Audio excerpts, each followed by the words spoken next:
basher to supporter matapos sabihin noon na maanga si PNP Chief Nicolas Torre.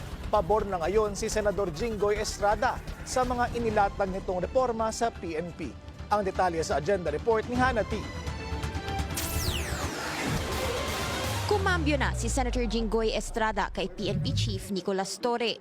Hindi man agad napabilib sa pagkakatalaga kay Torre, suportado na ngayon ng senador ang kanyang mga reforma. Mahalaga raw kasi na may tiwala ang publiko sa mga pulis. Mas magiging bukas daw ang taong bayan na makipagtulungan sa PNP para labanan ang krimen. Para kay Estrada, ang chairman ng Senate Committee on National Defense, Peace, Unification and Reconciliation, long overdue na ang mga reforma. Aprobado niya ang 8-hour shift na pinatupad ni Torre mula 12-hour shift para anya makatulong sa work-life balance ng mga pulis at mas epektibo nilang magampanan ang kanilang tungkulin.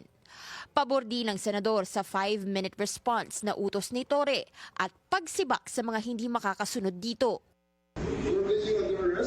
Na-appoint si Torre sa harap ng mainit na batiko sa kanya ng Duterte supporters, kaugnay ng pag-aresto kay FPRRD.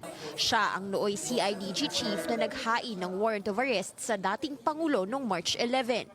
Sa gitna ng mga batikos, pinagtanggol ni PBBM ang pag-appoint kay Torre. The statistics are telling you crime rate is down, drug seizures are up. That's not enough. People should feel comfortable to walk in the night around their neighborhood, that they can send their child to the sari-sari store. Yun ang kailangan. Ramdam daw ang agarang reforms sa pamumuno ni Torre. Si Nick Torre is effective at that. And so that's why we, in the end, we chose him for PNP chief. As a matter of fact, very soon after he assumed the position of chief PNP, we instigated already this new program of Cops on the Beat. And nararamdaman na kagad. Kung reward ba ito sa naging papel ni Torre sa pag-aresto kay FPRRD at pag-turnover sa kanya sa ICC, una na itong tinanggi ng Malacanang.